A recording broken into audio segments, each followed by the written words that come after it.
Yo, it's good. It's Mastermind MMA, and this video is the big UFC 200 announcement. Uh, Real quick, before I get into it, I have a very bad sore throat. I'm fighting something right now, so if my voice sounds weird, that's why. And if this video doesn't turn out to be as long as my other ones, or if I don't get into immense detail into things, that's the reason why. Because I barely have a voice right now, but it's a fucking struggle to talk. But anyway, the UFC took over Good Morning America in New York. The big UFC 200 press conference was not was, it is gonna be today at MSG. If I didn't have shit to do, I would have went. I don't know, that's a lie. I might have. I would have more heavily considered going, but depending on how much the tickets were, I'm probably lying. I probably wouldn't have gone if I had the option. Actually, I don't know. Anyway, yeah, so they're doing the press conference, and then they took over Good Morning America. Um, I didn't watch it, but clips popped up. Not clip, yeah, like two clips popped up on YouTube, and the big announcement, which I am very happy about, is the main event for UFC 200. Well, you're probably reading the title of the video, so you know, is Jon Jones versus Daniel Cormier 2. What everybody was thinking was going to be the plan ended up happening. It almost got derailed because Jon Jones was possibly facing 6 months of suspension pending an x-ray. I think they didn't release I didn't read anything about DC's doctor's appointment on Monday, and nothing about Jon Jones's x-ray came up. I think that was on purpose so they could announce it at this time. So it was like Chuck Liddell, Daniel Cormier, Frankie Edgar, Paige Van Zandt, Misha Tate, and Jon Jones. From the clip I saw, it was the announcement of it. Oh, my bad. That was my keyboard. It was the announcement of it, and, Jon Jones was like, they were talking, Michael Strahan was fucking interviewing them, and then, I don't even keep up with whatever bullshit's going on with that and the drama with Live and Michael and whatever. I doubt any of my listeners care either way. But he was the one that was interviewing them, and here, let me plug in my speakers into my computer, and then I will play the clip for you guys. So it's not just me repeating it, so you guys can hear it. Hold on, let me skip through it. Jon Jones. Ready? Here we go. UFC 200 has been interesting, to say the least, putting this thing together. There's been some crazy things that have gone on, ups and downs. Jon Jones just fought on Saturday night and won his fight against OSP. He's been out for 15 months. And now he's back, and he wants his UFC light heavyweight title back. So the main event will be Daniel Cormier versus Jon Jones.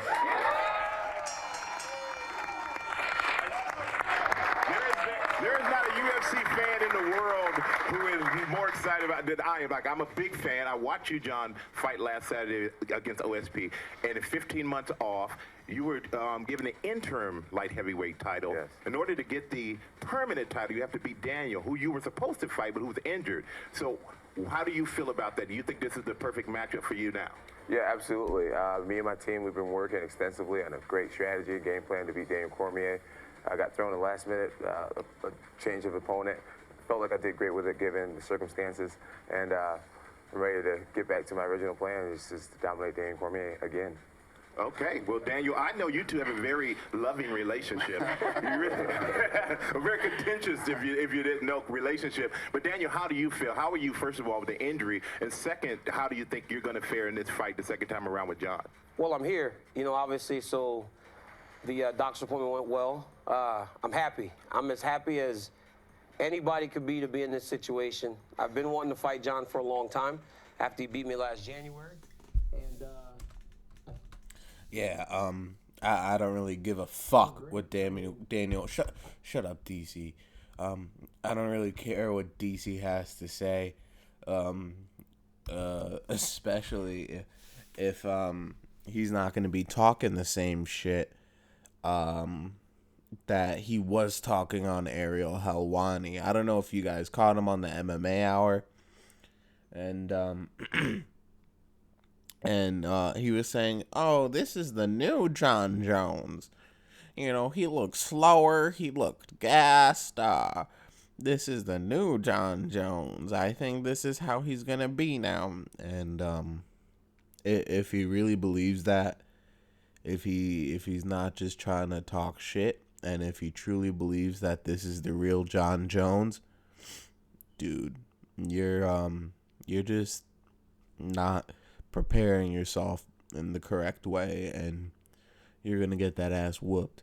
But cause that it's dangerous to underestimate anybody, but to underestimate John Jones is foolish. But who knows? He's probably just trying to piss John off. But anyway, I'm not even gonna waste time on him. John Jones obviously came out of the fight unscathed. Now, UFC 200, if you look at the card, to be quite honest with you, I wasn't a fan of McGregor-Diaz rematch. Just for the fact that there really didn't seem to be any need for a rematch. Like, I don't see how it could be debatable about a Carlos Condit Robbie Lawler rematch where the UFC is like skeptical about giving it, but you give McGregor Diaz a rematch. That makes no sense.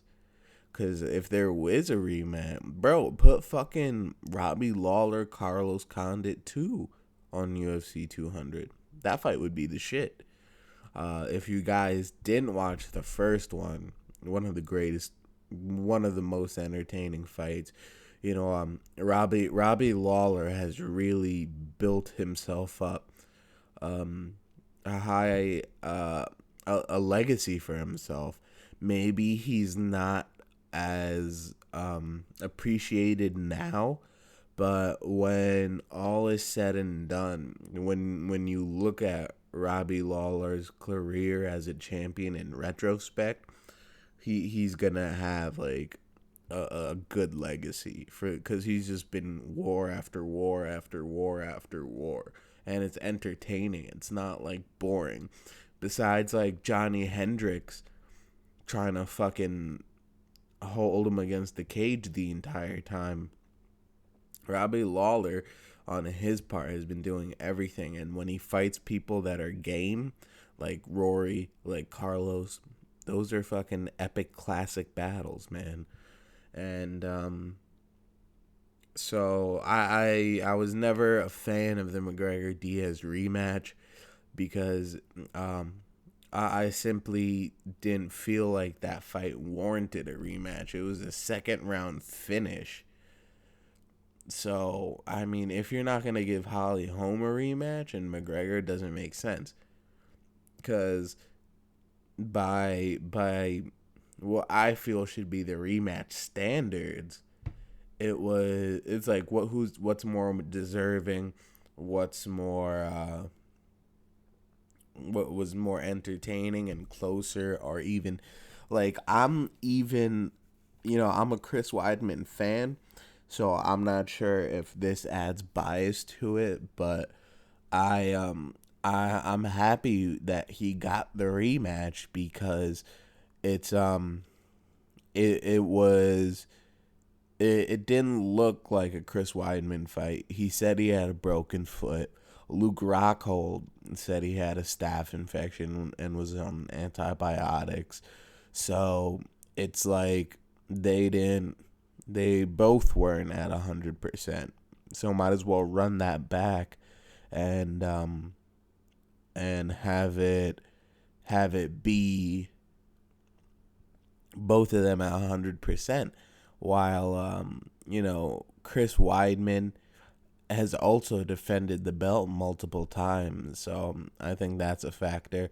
The wheel kick changed the entire dynamic of the fight. That's a factor. Like the Silva Weidman fight. If Anderson didn't drop his hands, he wouldn't have gotten knocked out. And at the rematch, like, when his leg broke, what can you do about that? But, at least he got the rematch, you know what I mean? And, hold on. And for John Jones and Daniel Cormier, I really don't think people are clamoring for the rematch besides the fact of the belt. You know what I mean? John Jones already beat DC. He beat DC in dominating fashion. DC didn't do anything that impressive. He beat Rumble, but the way he beat Rumble wasn't in that great of or entertaining of a fashion, especially because that fight was following the Weidman Belfort fight, where Belfort was putting pressure up on Chris on the cage, and we're like, oh shit, what's gonna happen? And then Chris takes him down and then finishes him in the first round.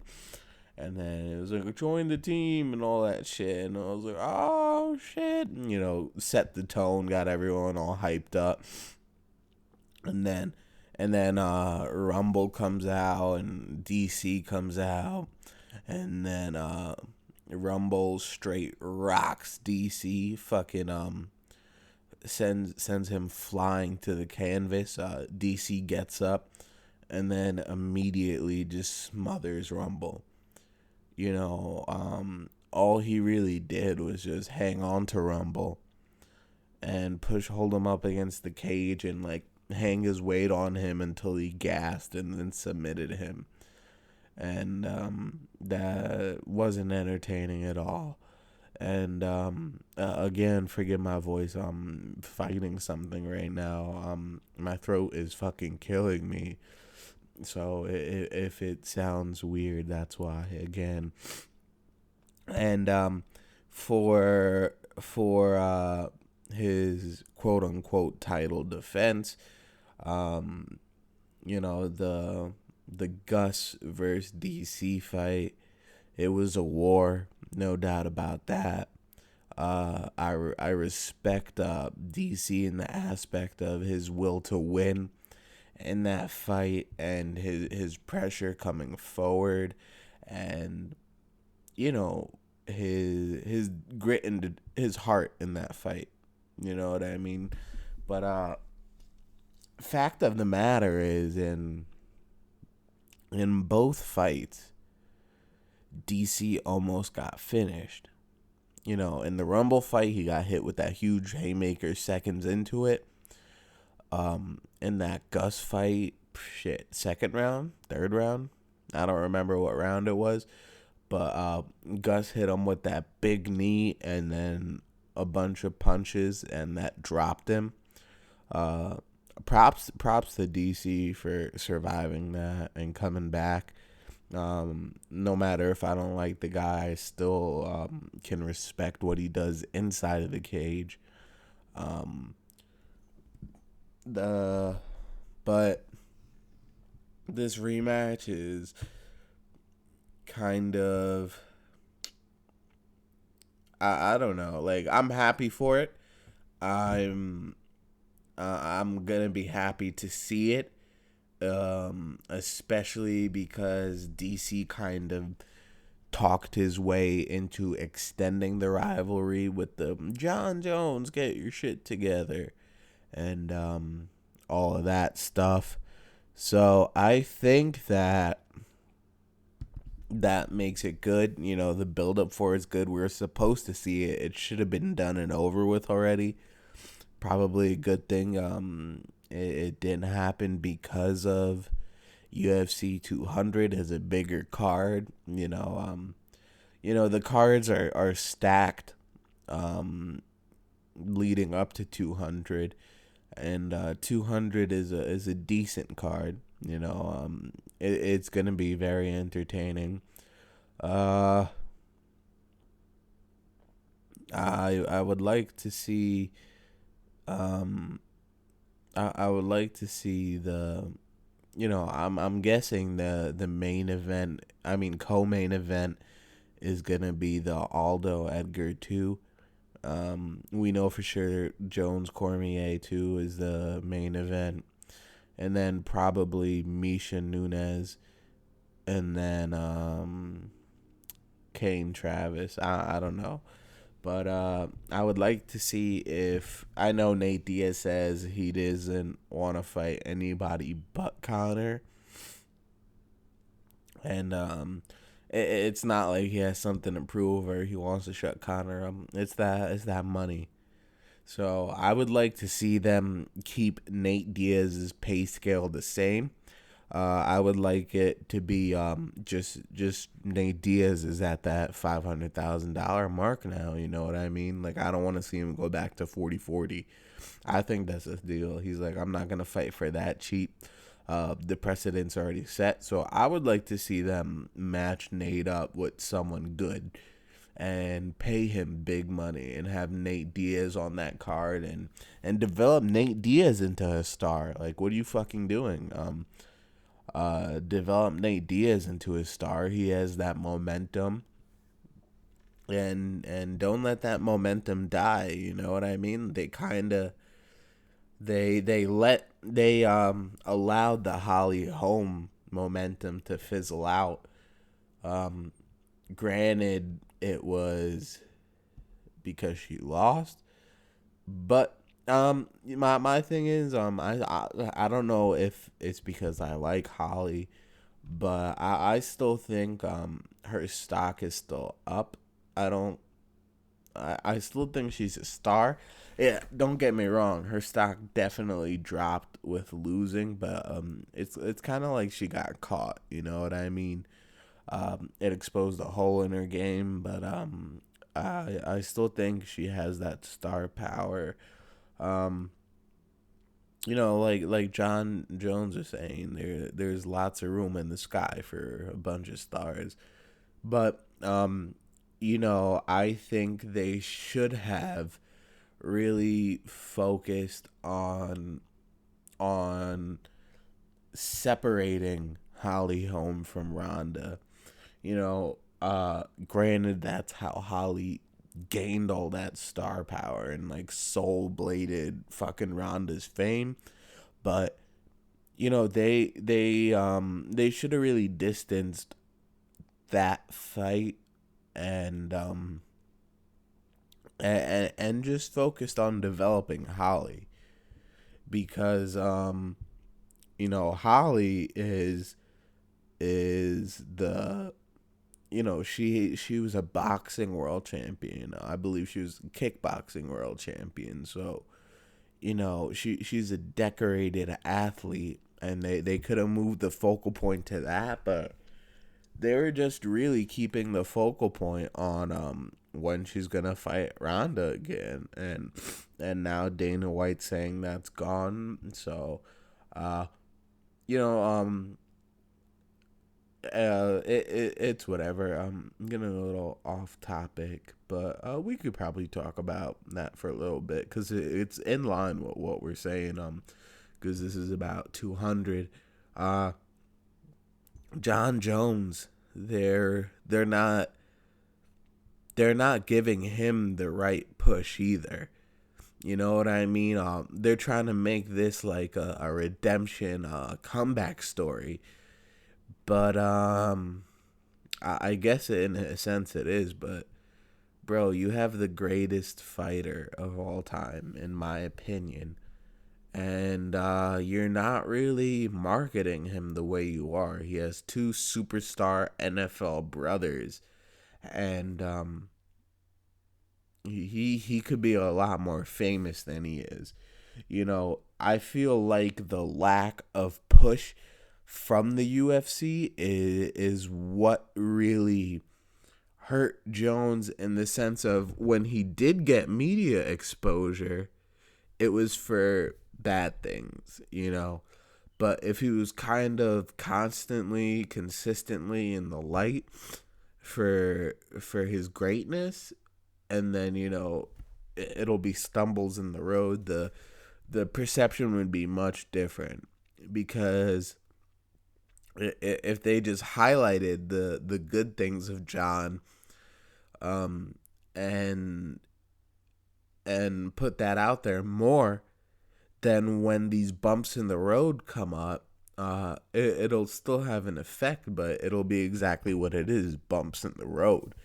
But it's kind of like, because the UFC doesn't really put much push behind him, when things do happen, that's kind of the only thing that gets reported on. So, you know, the casual fan really only hears about him getting in trouble, and that forms the perception when this guy is one of the greatest, most creative fighters there is. You know, it's an art form watching him fight. And, you know, it really highlights the art in mixed martial arts. So, I believe that's what they should do. Really just start pushing John now. You got Misha now. How long is she going to last? I don't know. That's no slight to Misha, but she's got the target on her back. And Holly Holmes out here looking for revenge. So, you know, there's that. Ronda's coming back, already beat her twice. So we don't know how long she's gonna have the belt, but I feel like you should just push whoever has the belt, because getting the belt is a thing in itself. So I think that, to wrap it up, UFC 200. I was a little scared when I read yesterday that Jones could have a broken foot or be medically suspended for up to 6 months. But he's not. And he's headlining 200, which I'm happy about. I think he deserves to be the headliner for 200 with the fucking killer's row he's been through. How many former champions has he beat, man? Shogun, Lyoto, Rashad, Rampage, Vitor, who else, man?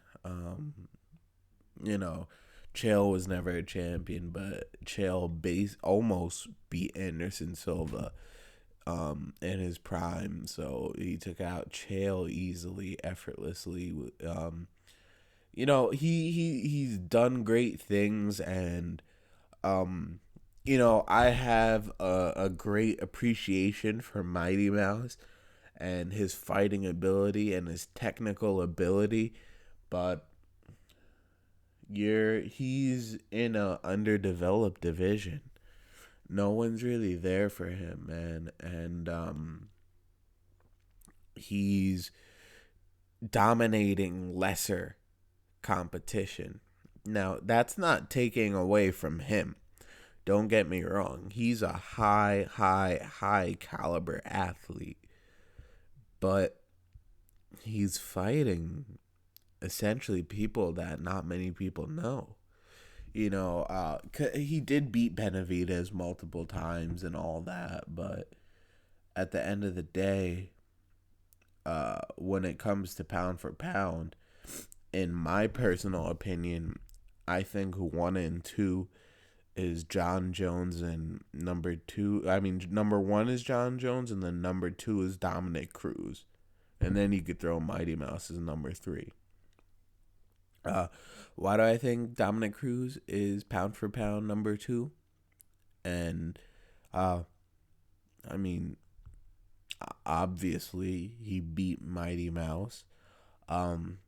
I believe his style in its own respect, like Mighty Mouse, he's very technical and almost, I don't want to say every, but in multiple aspects of mixed martial arts. He's very technical and his technique is good, but like John Jones and his creativity, Dominic Cruz is very creative and in a different facet of his elusivity.